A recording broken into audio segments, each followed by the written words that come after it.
Probability में कुछ question homework थे अपने कंडीशन प्रोबेबिलिटी के, और ये 13, 15, 16, 17 मैंने बोला था कराएंगे। तो क्वेश्चन नंबर 13 करते हैं। इन ए क्लास 40% स्टूडेंट स्टडी मैथमेटिक्स। तो मैथमेटिक्स वाले हैं 40, ये हो गया 2/5। Biology 25%, 1/4।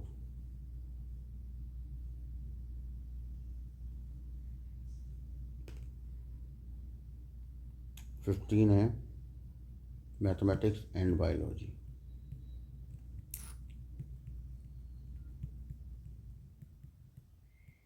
Three by 20। One student is selected at random, find the probability that. पहला है he studies mathematics if it is known that he studies biology. Probability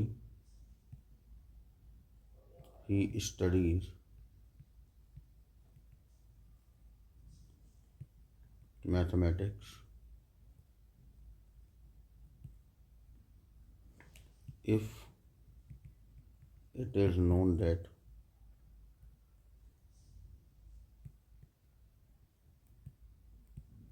he studies biology। यानी अब देखो, if it is known that लगा हुआ है किससे पहले, that he studies biology, biology से पहले, इसका मतलब है ये पहले ही हो चुकी। तो M/B निकालने को बोला है। फॉर्मूला बन गया इंटरसेक्शन 3/20 और अपॉन NB इज 1/4। तो 3/20, 4/1, answer is 3/5। Second,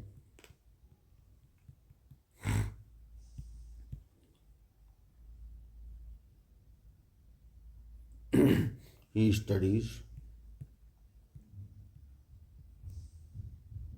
biology if it is known that he studies mathematics। तो इट इज़ नोन दैट अब किससे पहले लगा हुआ है, मैथमेटिक्स से, मतलब वो पहले हुई होगी। तो B/M। तो यहाँ नंबर नहीं P था क्योंकि प्रोबेबिलिटी ही दी हुई है, तो फॉर्मूला P वाला ही लग जाएगा। नंबर वाले में तो हम निकालते हैं ना सेट बना के, अब इसमें निकालने की ज़रूरत ही नहीं है। यहाँ पे भी P, M/B/PM। 3/20 upon 2/5, 5/2, answer is 3/8। तो ये हो गया आपका क्वेश्चन नंबर 13। 15 में क्या है,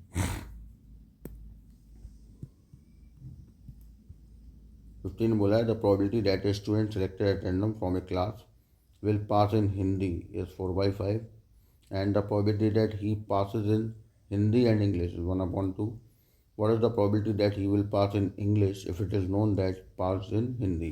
तो ठीक है, इंग्लिश वाला बाद में हुआ, if it is known that Hindi से पहले है तो E/H लगाना है पता। 14 में 15 में है the probability that a certain person will buy a shirt 0.2, the probability that he will buy a coat is 0.3 and the probability that he will buy a shirt given that he buy the coat is 0.4। Find the probability that he will buy both. तो देखो इसमें क्या है, इन्होंने उल्टा पूछा है। अगर उसने शर्ट बाई की तो इसकी 0.2 है, यानी 1/5। अगर उसने कोट खरीदा है तो 0.3 है, तो 3/10। फिर इसमें बोला हुआ है, ध्यान से पढ़ना, The third line, second line, the probability that he will buy a shirt given that he buys a coat. तो शर्ट और गिवन दैट किससे पहले लगा हुआ है, कोट से पहले. इसका मतलब है ये एस अपॉन सी दिया है 0.4 यानी 2/5. अब पूछा क्या है कि find the probability that he will buy both shirt and coat. तो इसमें शर्ट एंड कोट इसकी पूछी है.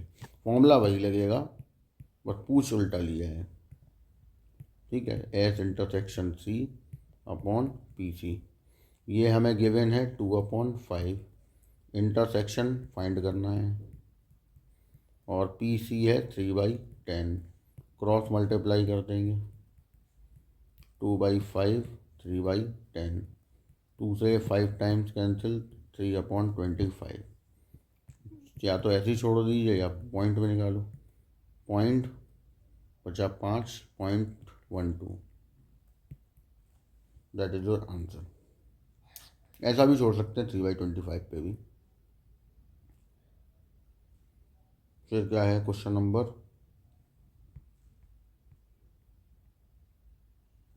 16 पढ़ लेते हैं. तो परसेंटेज वाला हो ही जाएगा. 60% स्टूडेंट्स हिंदी न्यूज़पेपर रीड करते हैं, इंग्लिश वाले 20%.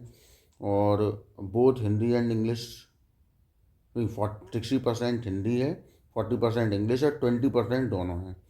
फिर क्वेश्चन है find the probability that he reads neither Hindi nor English. Question number 16. पहले कंडीशन लिख लेते हैं. हिंदी न्यूज़पेपर वाले हैं 60%, 3/5. इंग्लिश न्यूज़पेपर वाले 40%,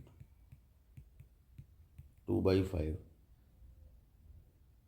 दोनों वाले हैं हिंदी एंड इंग्लिश 20%, 1/5. पहला क्वेश्चन है probability to find neither Hindi nor English. तो इसको तो हम पहले डिमॉर्गन्स लॉ लगा के सॉल्व कर लेंगे. ये रहा, हमने पढ़ा है ना, एच डैश मतलब ए डैश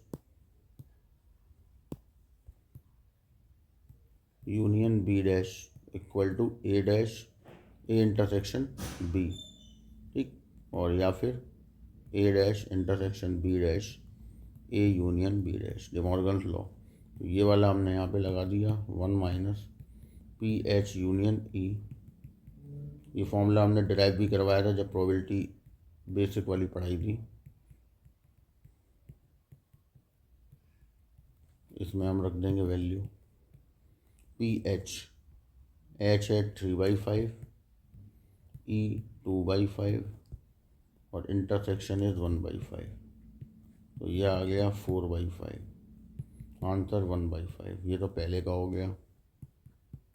सेकंड में पूछा है if he reads Hindi newspaper what is the probability that he reads English newspaper. तो व्हाट इज़ द प्रोबेबिलिटी किससे पहले लगा है, इंग्लिश से. इसका मतलब है वो बाद में होगी. तो ई अपॉन एच निकालना है. Probability E intersection H upon probability of H. E intersection H is 1/5 और एच वाला 3/5. और आंसर इज 1/3. थर्ड, फिर इसमें कहा है if he reads English newspaper what the probability that he reads Hindi newspaper. तो what is the probability Hindi से पहले लगा हुआ है, मतलब अब एच पहले आएगा, मतलब एच बाद में हो रहा होगा, ई पहले हो रहा होगा. ये लॉजिक समझा चुका हूँ मैं. अपॉन ई. तो इंटरसेक्शन इज़ 1/5 और पी ई इज़ 2/5. तो आंसर आ गया 1/2. तो that is the answer of question number 16. अब आते हैं इस एक्सरसाइज के सबसे इम्पोर्टेंट क्वेश्चन पे. और टफ तो नहीं कहेंगे लेकिन टेक्निकल तो है. क्वेश्चन नंबर 17 मोस्ट इम्पॉर्टेंट लगा लीजिए इस पे और पढ़िए question. 2 integers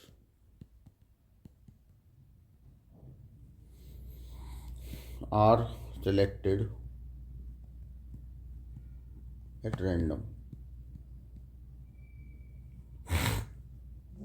from 1 to 11 integers. ठीक। तो हम पहले इन 1 to 11 में इवन और ऑड को अलग लिख लेंगे, क्योंकि हम क्वेश्चन जो पूछा जा रहा है हमें उसमें उसकी ज़रूरत पड़ेगी। ये हो गए इवन, ये हो गए ऑड। 2 4 6 8 10 1 3 5 7 9 11। ठीक है, ये आपके हो गए इवन एंड ऑड। अब क्या पूछा गया है वो समझते हैं। दो इंटीजर आपने निकाले हैं 1 से लेके 11 तक के इंटीजर्स के बीच में। क्वेश्चन पे है find the probability that both the number select if the some is even, तो लेट, अब वही ई और एफ लेट होंगी, तो सम हमें चाहिए, सम इज इवन, और एफ चाहिए both the number selected are और both number selected are odd. ये कंडीशन हमारी बन चुकी है सारी। अब हमें केवल इसको क्वेश्चन को सॉल्व करना है। क्या करेंगे, कैसे चीज़ें बिठाएंगे, सारी चीज़ें डिस्कस होंगी। तो मैंने बोला था जब ई के बारे में बात करो तो एफ़ के बारे में एफ़ को मत देखो, तो एफ़ के बारे में बात करो तो ई को मत देखो। तो वही चीज़ हमें बस यहाँ पे दिमाग में रखनी है। तो जैसे हमने ई का सेट बनाया, सपोज सेट की बात कर रहे हैं, सम इवन होना चाहिए।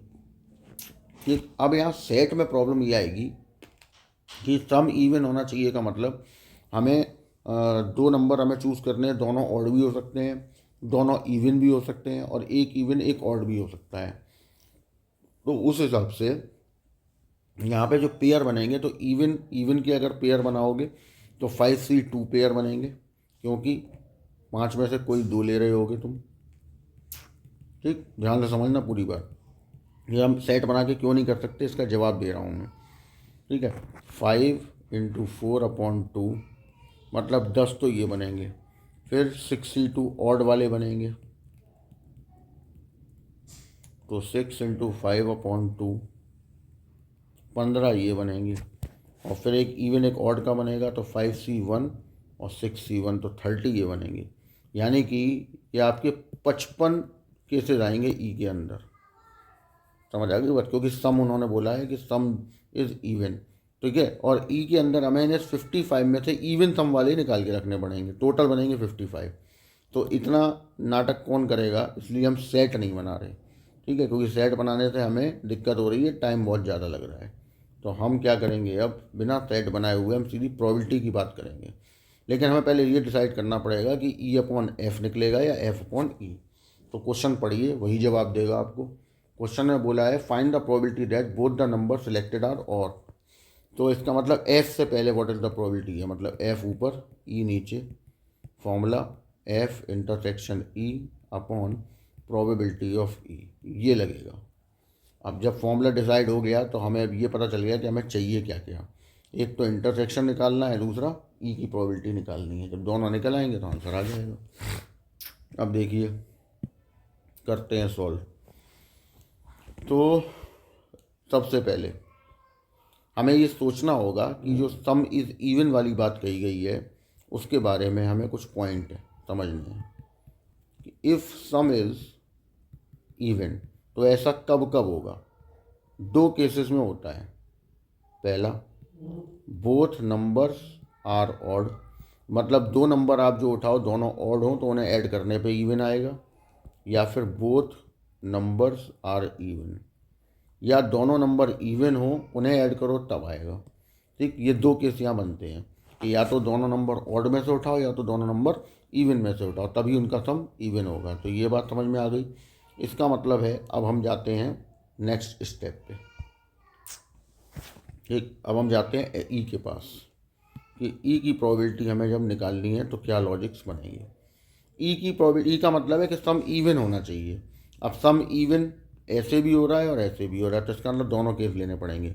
यानी कि हम क्या करेंगे, पहला केस लेंगे कि दोनों नंबर ऑड हैं। ऑड कितने नंबर हैं आपके पास, पहले ये चेक कर लो। ऑड नंबर है आपके पास 6। ठीक, तो 6C2 अपॉन टोटल नंबर कितने हैं 11C2। अब ज़रूरी तो नहीं है कि दोनों नंबर ऑड से आएंगे, क्योंकि सम तो इसका इवन है।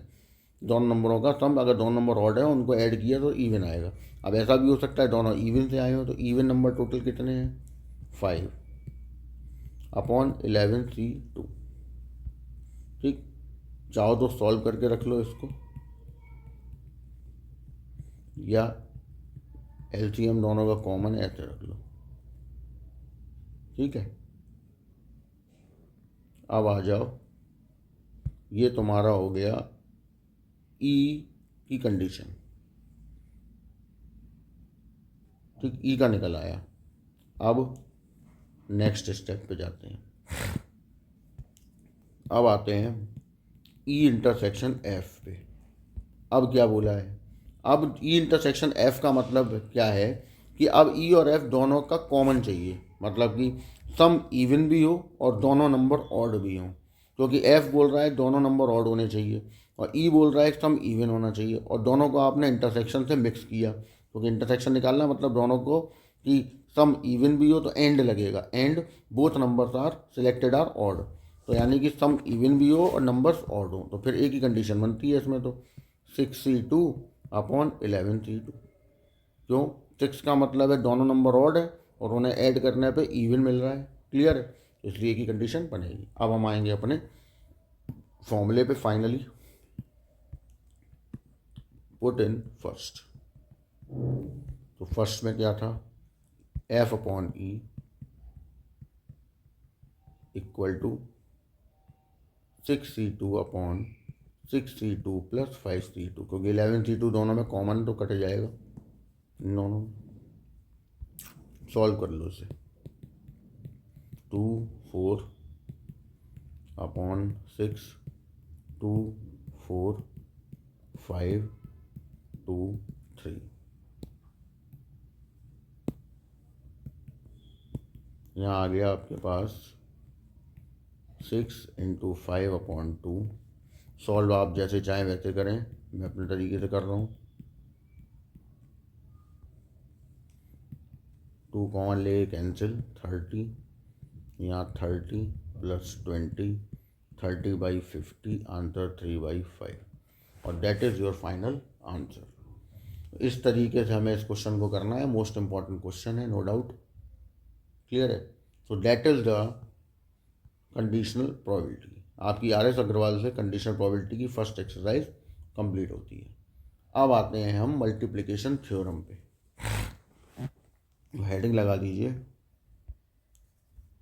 Multiplication theorem. हम केवल नाम डाल रहे हैं, को लॉजिक हम इतने वही यूज़ करेंगे जो प्रोबेबिलिटी में आपको सिखाए हैं, नया फॉर्मूला इंट्रोड्यूस नहीं करेंगे कोई भी। मल्टीप्लिकेशन थ्योरम ये कहती है कि यहाँ पे जो कंडीशन आपको दी गई होंगी दे आर इंडिपेंडेंट, तभी मल्टीप्लाई होगा। अब इसमें भी तरह तरह के क्वेश्चन आएंगे, लेकिन वो हम शीट में पहले उस तरह के क्वेश्चन कर चुके होंगे, तो उसी को हम सीधे क्वेश्चन करने जा रहे हैं। ठीक है, क्योंकि कठिन क्वेश्चन नहीं है बिल्कुल भी। Exercise 29B।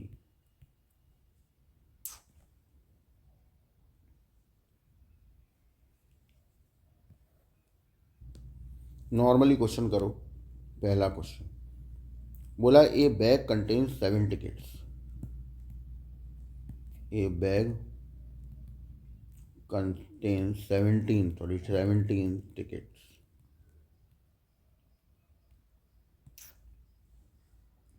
और इस पे नंबर डले हैं 1 to 17। A ticket is drawn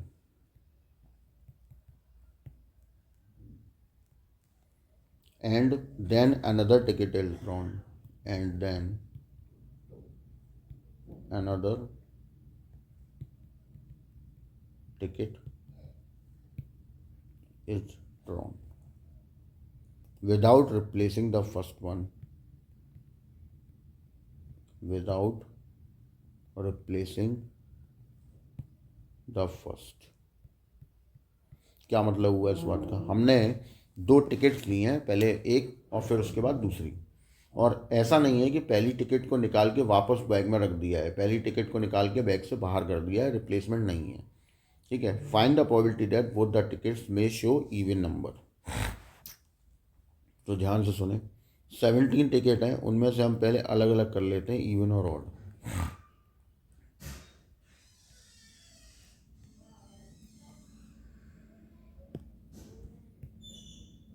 even and odd. Even में 2, 4, 6, 8, 10, 12, 14, 16, 1, 3, 5, 7, 9, 11, 13, 15 और 17। ये आपकी इवन और ऑड हो गई। ठीक, अब उसने जो कहा है वो करते हैं। Probability both tickets are even numbers. तो पहली टिकट हमने निकाली, ध्यान से समझे। ठीक है, फर्स्ट टिकट निकाली इवन में से। इवन टिकट टोटल कितनी है, तो ये 4, 4, 8।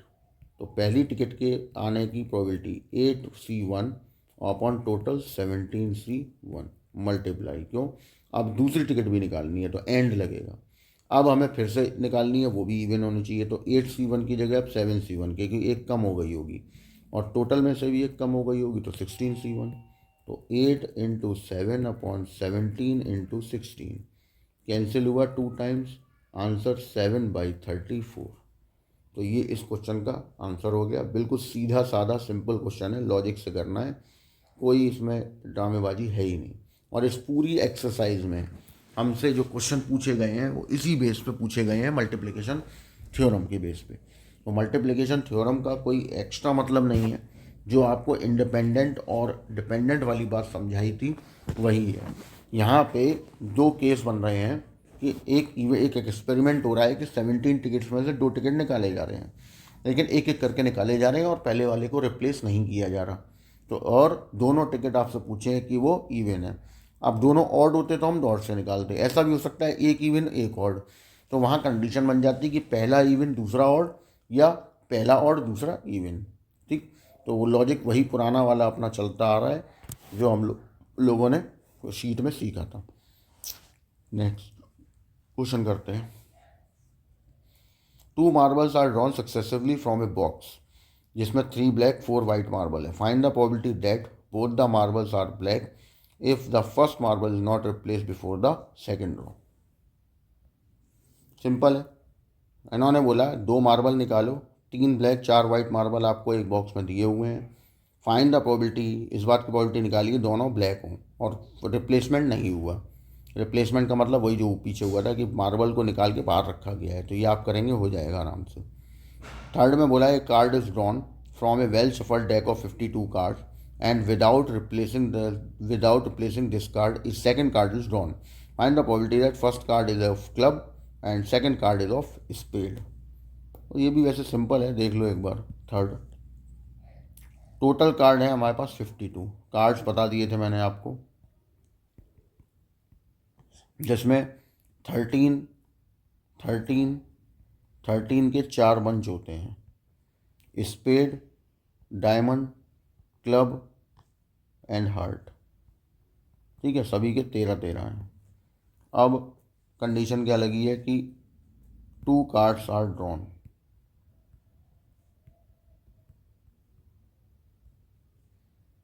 ठीक, और विदाउट रिप्लेसिंग है, विदाउट रिप्लेसिंग।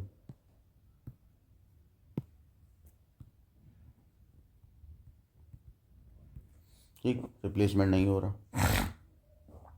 आगे बोला है फाइंड द प्रोबेबिलिटी, प्रोबेबिलिटी किस बात की फाइंड करनी है। फर्स्ट कार्ड इज क्लब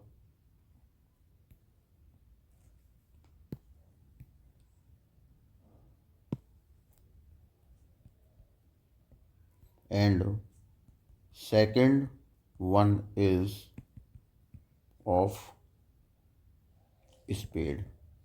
अब अगर वो ये ना बोलता, समझना इस चीज़ को, कि फर्स्ट क्लब सेकंड स्पेड, वो बोलता है कि दोनों कार्ड में से एक क्लब एक स्पेड, तो कंडीशन कॉम्बिनेशन वाली आती है कि दोनों में से कौन सा स्पेड कौन सा क्लब।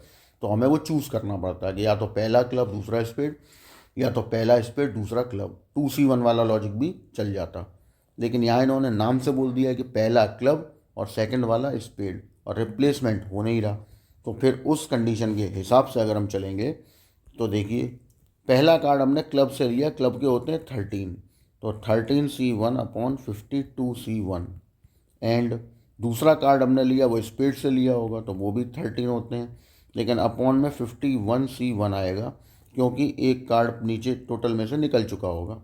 13/52 इंटू 13/51, सॉल्व कर लो। अब तो कुछ कैंसिल हो नहीं रहा है, तो आंसर हो गया 13/204, क्वेश्चन नंबर 3। ठीक, next, there is a box, fourth वाला question, containing 30 bulbs of which 5 are defective. If 2 bulbs are chosen at random from the box in succession without replacing the first, succession का मतलब एक के बाद एक, और replace हो नहीं रहा, what are the probability that both the bulbs chosen are defective, हो जाएगा डिफेक्टिव में से निकालना दोनों।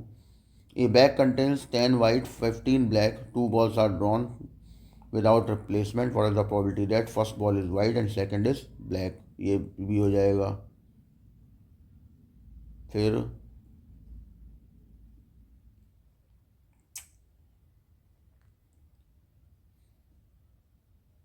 क्वेश्चन नंबर 6 देखते हैं।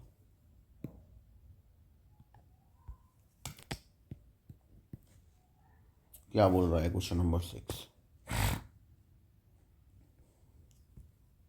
6 में बोला है एन अर्न, अर्न वही bag, an urn contains 5 white and 8 black balls.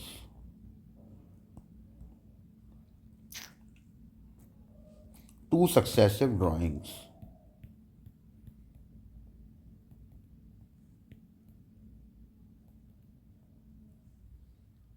of 3 balls at a time are made such that the balls drawn in first draw are not replaced before the second draw, यानी कि no replacement, replacement नहीं हो रहा। Find the probability that first draw gives 3 white ball and second draw gives 3 black balls। probability किस बात की निकालनी है कि first draw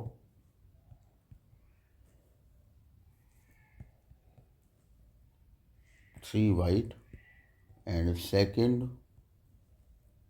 draw gives 3 black. तो ये भी अलग क्वेश्चन है। पहले ड्रॉ में 3 वाइट, दूसरे ड्रॉ में 3 ब्लैक, निकाल लो, जैसा बोल रहे हैं ऐसा कर लो। हमारे पास 5 वाइट हैं, तो फर्स्ट ड्रॉ की बात हो रही है अभी। फर्स्ट ड्रॉ में 3 वाइट आई हैं, तो हमने किया, या तो आप कॉम्बिनेशन वाला लॉजिक लगाएंगे 5C3 और अपॉन टोटल कितनी है 13C3, ये पहला ड्रॉ हो गया तुम्हारा 3 बॉल्स का। ठीक, एंड सेकंड ड्रॉ भी करना है, वो 3 ब्लैक ले रहा है तो वो 8 में से आया होगा 8C3, लेकिन टोटल अब 10 ही रह गई क्योंकि 3 बॉल्स कम हो चुकी हैं। तो ये सेकंड ड्रॉ में से सेकंड ड्रॉ है ये तुम्हारा, ये ब्लैक बॉल्स का है, ये वाइट बॉल्स का है। कर दो सॉल्व।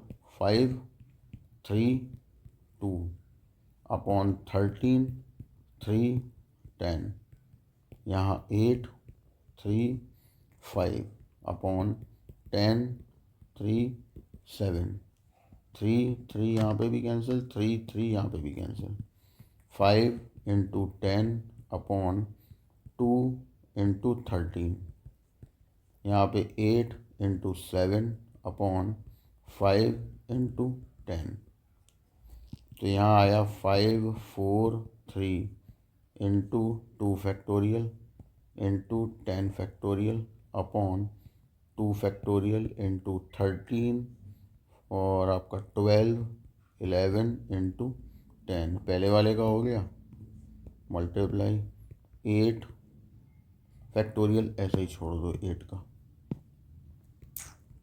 7 6 5 अपॉन 5, यहाँ पे 10 9 8, 8 से 8 5 से 5, 10 से 10, 2 से 2, क्या क्या बचा, 5 4 3 7 6 अपॉन 13 12 11 10 9। 3 से 2 बार, 3 से 3 बार, 3 से 3 पूरा पूरा कैंसिल। फिर ये आपका 2 से 5 टाइम्स, ये 4 से 3 बार हो गया। क्या क्या बच गया, 5 इंटू 7 अपॉन में 13 इंटू 11 इंटू 15। 5 से भी कैंसिल हो रहा है, ये सॉरी 5 कैंसिल हो रहा है, डायरेक्ट ही यहीं पे कैंसिल हो गया था, तो इसको हटा दो। क्या बचा अब वो देख लो, 7 अपॉन में 13 इंटू 3 इंटू 11। सॉल्व कर लो।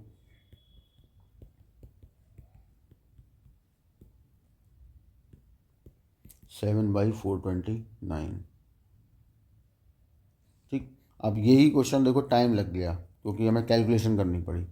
इसी क्वेश्चन को हम कैलकुलेट ऐसे करते, और थोड़ा बहुत तो टाइम लगेगा ही, बट अगर इस तरीके से ना करके ऐसे और first draw gives 3 white and second draw gives 3 black. तो देखिए ज़रा, वाइट वाले ऑप्शन में 5 वाइट है आपके पास। पहली वाइट 5/13, दूसरी वाइट 4/12, तीसरी वाइट 3/11। पहला ड्रॉ हो गया एंड। अब सेकंड ड्रॉ 8 में से होगा क्योंकि ब्लैक निकालनी है, तो 8/10 क्योंकि 3 बॉल कम हो चुकी हैं, 7/9 एंड 6/8।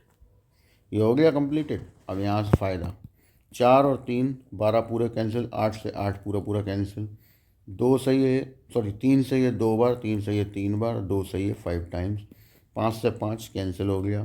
तो यहाँ बचा ऊपर 7 अपॉन में 13 इंटू 3 इंटू 11। आंसर सीधा डायरेक्ट आ गया। वो इतने से में ही हो गया आपके, इतने से, क्योंकि आपने डायरेक्ट किया। यहाँ पे क्या किया था, यहाँ कॉम्बिनेशन लगा के किया था, सही वो भी है, लेकिन ये हमें खुद चूज़ करना पड़ेगा एग्ज़ाम में कि हमें कैसे सॉल्व करना है। क्योंकि क्या होता है, कई बार हम खुद गलतियाँ कर बैठते हैं, और अक्सर कंपटीशन एग्ज़ाम में भी ऐसा ही होता है।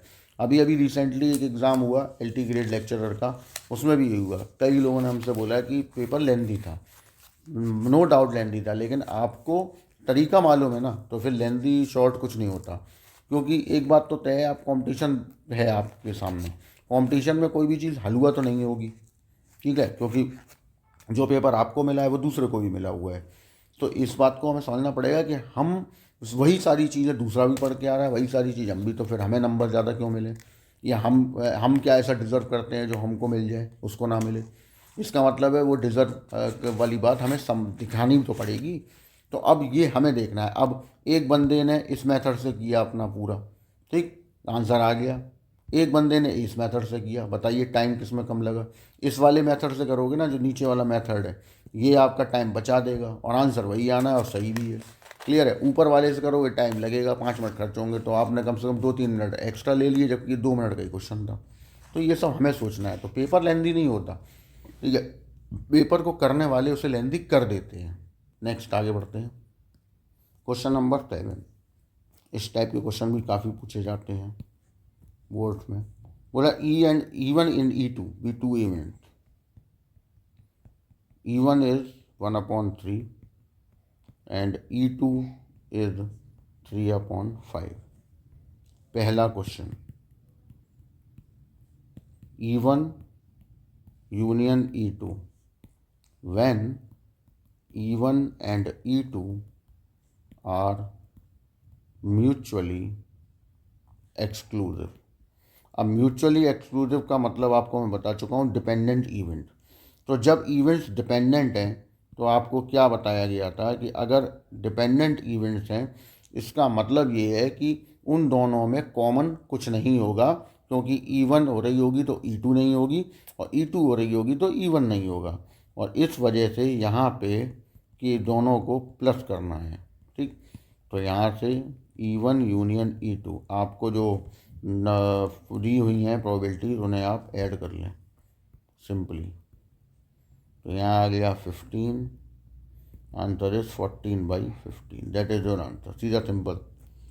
फिर बोला हुआ है सेकंड ऑप्शन में, सेकंड में बोला है E1 and E2 are independent.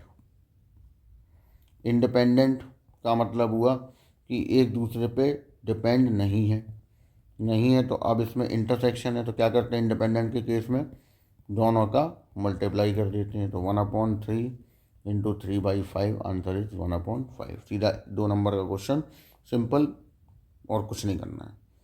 अब आगे पढ़िए, क्वेश्चन नंबर 8 पे चलते हैं। क्या बोल रहा है 8 में बोला है E1 एंड E2 दो इवेंट हैं, प्रोबेबिलिटी दी हैं। E1 1/4, E2 1/3, E1 union E2 equal to 1/2। Show करो E1 and E2 are independent, show that E1 and E2 are independent. तो आपको अब ये बात एग्जामिनर को बतानी पड़ेगी कि हम क्या शो करें। उन्होंने तो बोल दिया इंडिपेंडेंट, दैट इज, अब आप ये बताओगे इंडिपेंडेंट शो करने के लिए हमें probability of E1 intersection E2 निकालनी है और E1 में E2 का मल्टीप्लाई करना है, और अगर दोनों इक्वल आ जाते हैं तब ये इंडिपेंडेंट होगा। ठीक, तो करते हैं।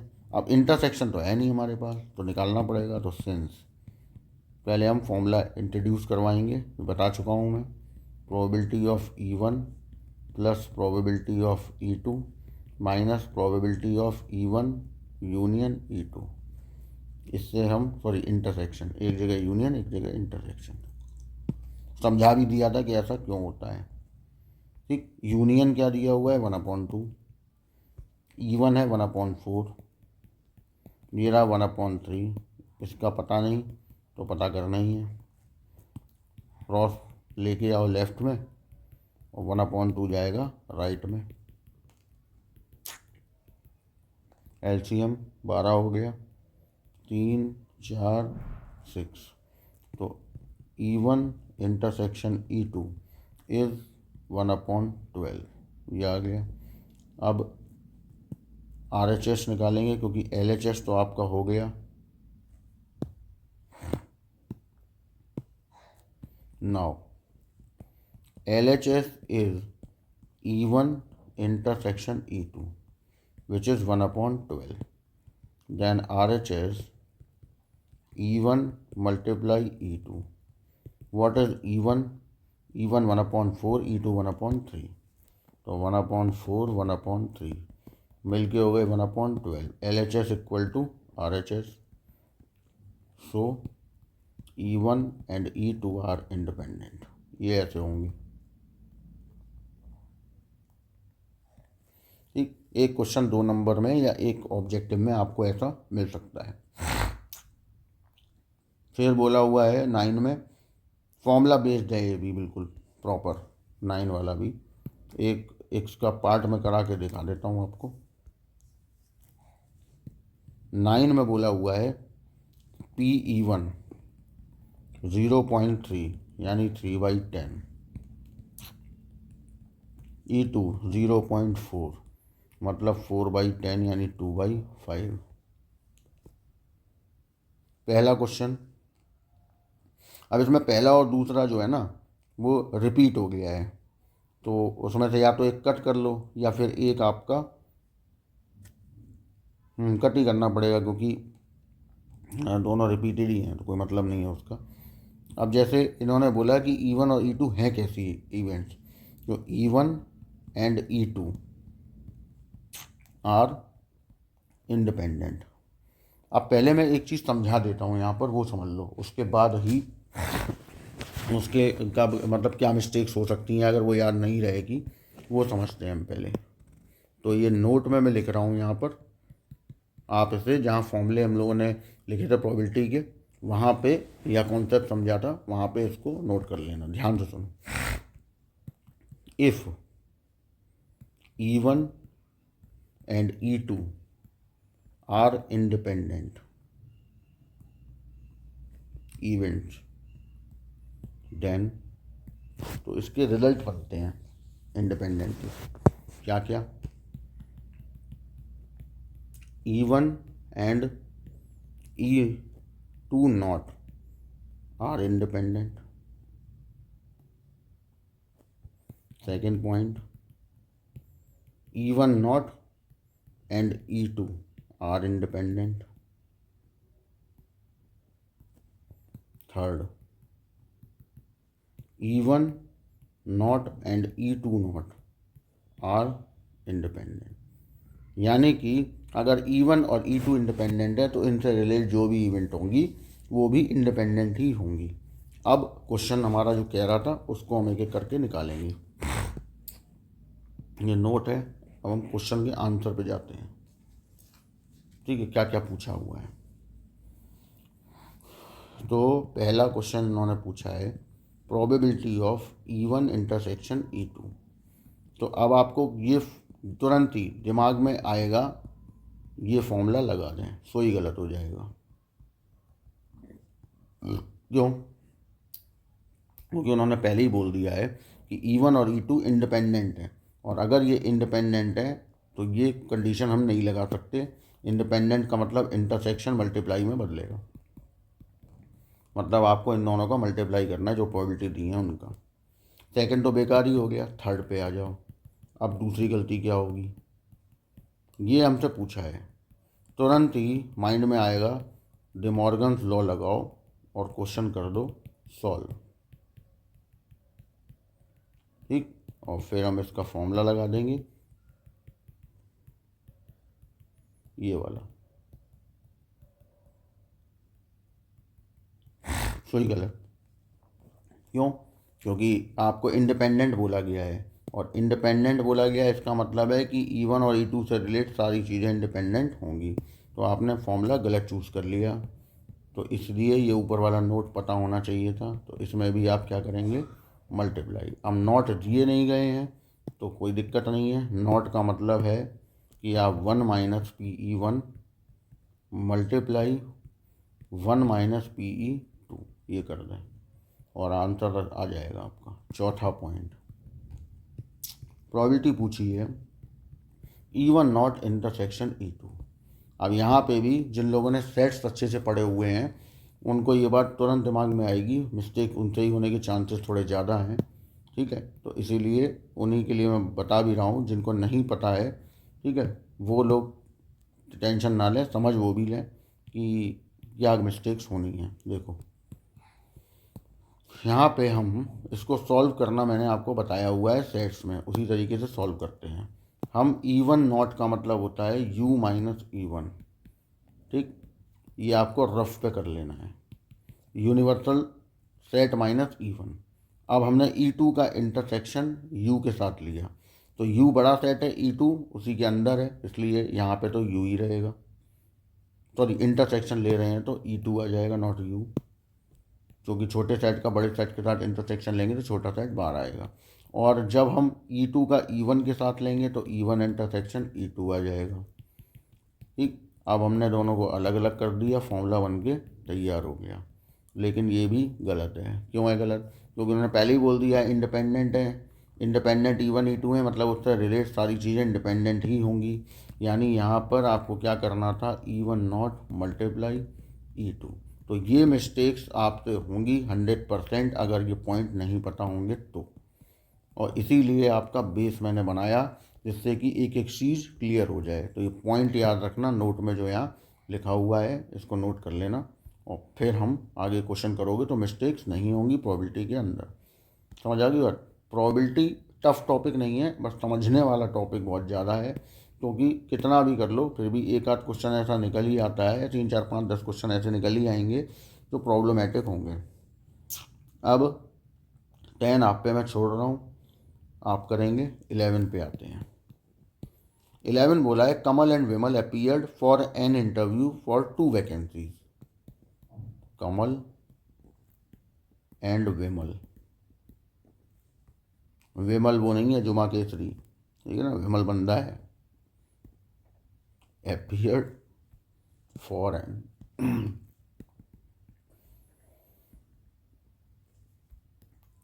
रोहित ने बोला है कमल और विमल 2 वैकेंसीज के लिए एक इंटरव्यू में अपीयर हुए। कमल के सिलेक्शन होने की प्रोबेबिलिटी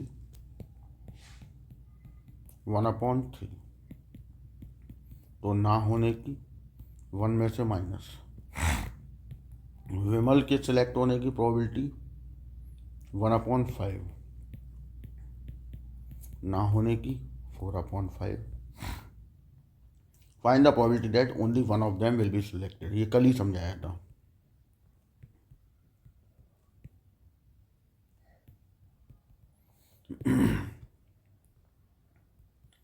कल आपको क्या समझाया था कि अगर वैकेंसी एक है और बंदे 2 हैं और एक ही सिलेक्ट होना है तो या तो ए होएगा या तो बी होगा, क्योंकि जब ए होगा तो बी हो नहीं पाएगा, वैकेंसी ही एक है, और तो वो ऑटोमेटिक कैंसिल हो गया। मतलब इसके मल्टीप्लाई में बी को कैंसिल करने वाली प्रोबेबिलिटी नहीं लेनी है। लेकिन वैकेंसी 2 हैं और 2 ही लोग हैं और ओनली 1 ही पूछा गया है, तो अब आपको एक को सिलेक्ट करवा के दूसरे को निगलेक्ट करवाना पड़ेगा, क्योंकि दूसरा भी सिलेक्ट हो सकता है, क्योंकि पोजीशन 2 होंगी। तो वही ये लॉजिक मैंने कल ही समझाया था। ठीक, आते हैं क्वेश्चन पे। तो अब क्या करना है, सिंपल। कमल सिलेक्ट हुआ, विमल नहीं हुआ। विमल सिलेक्ट हुआ, कमल नहीं हुआ। प्रोबेबिलिटीज उठा के रख दो, मल्टीप्लाई करके आंसर ले आओ। ठीक, नोट कर लीजिए। नेक्स्ट 12 हो जाएगा, सेम मेथड है। 13 में आ जाओ, सेम ही है। Both of them are selected, मतलब दोनों multiply. Only one of them selected, तो ओनली वन में हमें पता नहीं है कौन सिलेक्ट होगा, तो ए हुआ बी नहीं, बी हुआ ए नहीं। नन ऑफ सिलेक्टेड, मतलब ना ए हुआ ना बी हुआ, तो 1 में से माइनस करके ए की लेनी है, 1 में से माइनस करके बी की लेनी है और दोनों को मल्टीप्लाई कर देना है। At least one of them selected, मतलब एटलीस्ट वन ऑफ देम, आपको तरीका बता चुका हूँ मैं। नन ऑफ देम सिलेक्टेड को 1 में से माइनस कर दीजिए। ठीक, question number 14, solve the problem वाला लॉजिक याद है, कल ही बताया है। क्वेश्चन नंबर 14 एक बार याद दिला देते हैं। 14 में बोला है given the probability A can solve the problem 2/3, तो उसके ना करने की 1/3। बी सॉल्व द प्रॉब्लम 3/5, ना करने की 2/5। पहला question, probability at least one of them solve the problem, कम से कम एक सॉल्व कर ले। तो 1 में से एटलीस्ट 1 का क्या था, none of them solve the problem को बाहर कर देंगे 1 में से। तो नन ऑफ देम मतलब ना तो ए ने कर पाया ना ही बी ने कर पाया, एंड हो गया, क्योंकि दोनों इंडिपेंडेंट हैं केसेस। तो यहाँ आ जाएगा 1/3 मल्टीप्लाई 2/5। सॉल्व किया 2/15, आंसर 13/15, पहले का हो गया। सेकंड है none of the two will solve the problem, तो नन बोला है, इसका मतलब है इन दोनों का मल्टीप्लाई कर देना सिंपली। ठीक, फिर आया 15, a problem is given to 3 student, उनकी प्रोबेबिलिटी दी है 1/4, 1/5, 1/6। ठीक, तो इन तीनों के ना होने की प्रोबेबिलिटी पहले तो हम निकाल के रख लेंगे। Find the probability that problem is solve, कल ही बताया था। प्रॉब्लम सॉल्व वो किया है, कौन करेगा नहीं पता, तो इससे हमें कोई मतलब भी नहीं है। तो सीधा क्या करना है, 1 में से नन ऑफ देम वाली माइनस कर देंगे, कल ही समझाया था ना।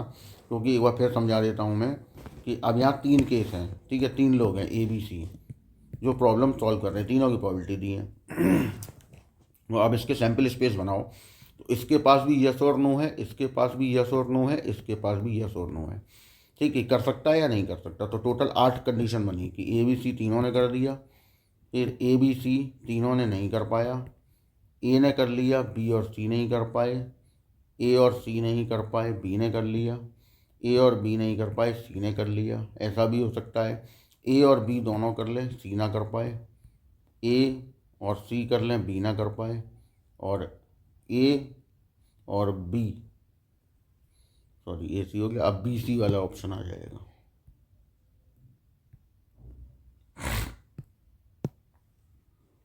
बी सी यहाँ पे आपका ए बी नॉट, ठीक है, ए बी सी, फिर हो गया ए बी नॉट सी, और फिर हो गया ए नॉट बी सी।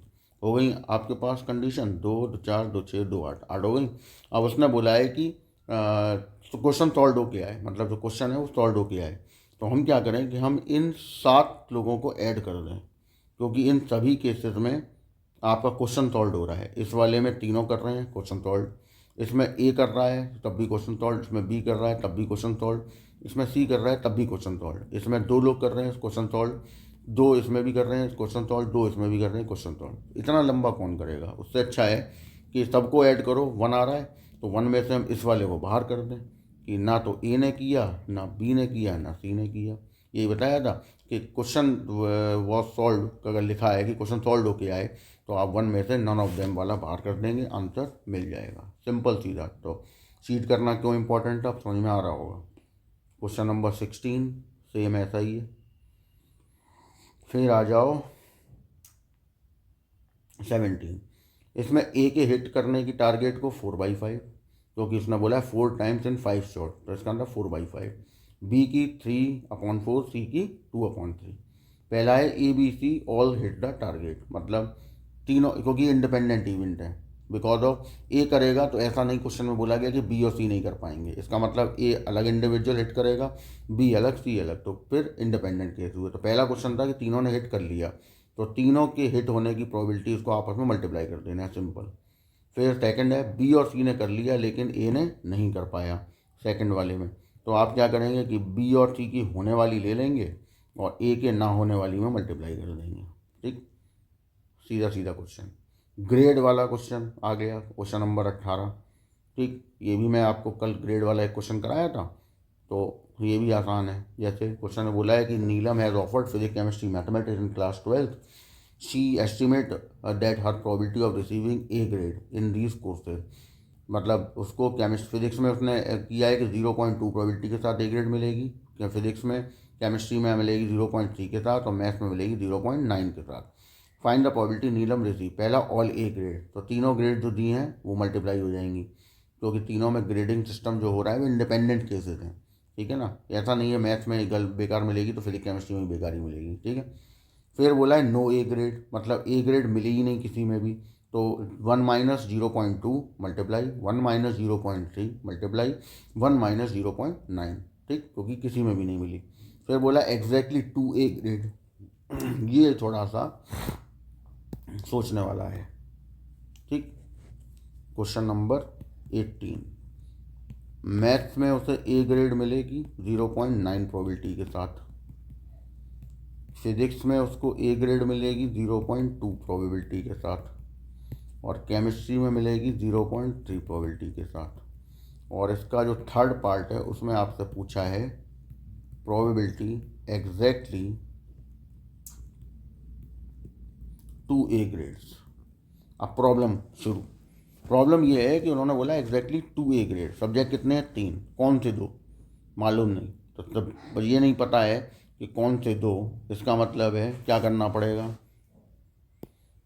तो लॉजिक अपना वही, क्या करेंगे, या तो फिजिक्स में मिल गई,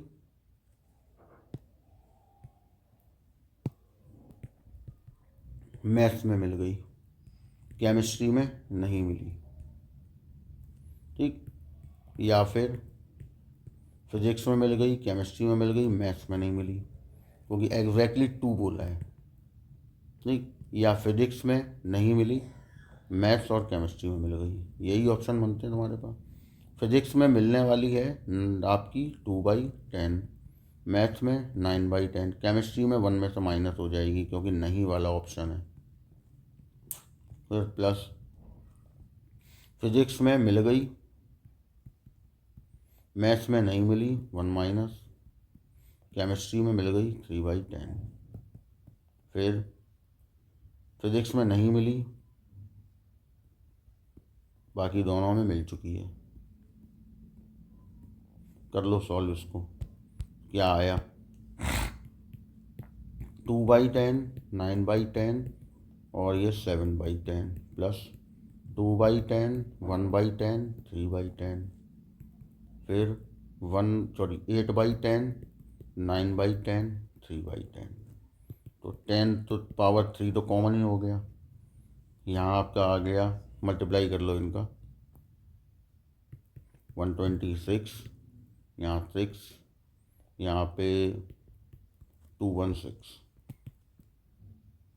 8 कैरी 1, 4 3, 1 0 0, कैंसिल आउट करो 2 से, तो ये आ गया आपके पास, 2 से फिर कैंसिल किया, 2 से किया,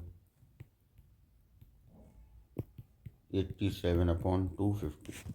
अब आंसर चेक कर लो, देखो पॉइंट में तो नहीं आ रहा 18, हाँ पॉइंट में ही आ रहा है, तो पॉइंट में निकालना पड़ेगा। डिवाइड कर लो, अब डिवाइड करके 0.348 मिल जाएगा। डिवाइड करके देख लेना, आ रहा है, यही आ रहा है आंसर। ठीक, तो इस वीडियो को हम यहीं एंड करते हैं। जो होमवर्क दिए उन्हें आज आप निपटाएं, और कुछ होमवर्क और देख लेता हूँ मैं जो आप कर सकते हैं अगर तो। नहीं, ये क्या कहते हैं, करो आप क्वेश्चन, जो बचे हुए क्वेश्चन बात किए हैं 18 के बाद, ये कल वाले वीडियोस में हम लोग ले आएंगे, और इसके बाद हम चलेंगे बेस थ्योरम की तरफ।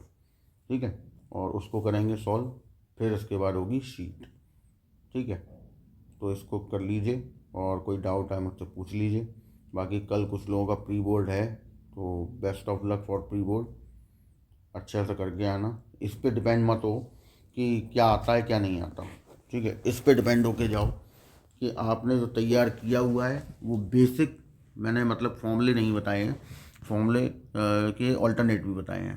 तो जैसे एक एग्ज़ाम मैंने दिया था यूपीएससी लेक्चरर का, तो उसमें क्या था, 40 और 80 का रेशियो था, 40 जीएस था और 80 मैथ्स का था। अब हमने जीएस 3 मंथ तैयार की, लेकिन फिर भी मुझे पता था ये हमारा एरिया है नहीं, तो इसलिए इसमें हम ज़्यादा कुछ कर नहीं पाएंगे। 3 महीने तैयार करने के बाद भी स्थिति ये हुई कि जब हम पेपर में गए और 2 घंटे में हमें 80 क्वेश्चन, ये 120 क्वेश्चन करने हैं 2 आवर्स में।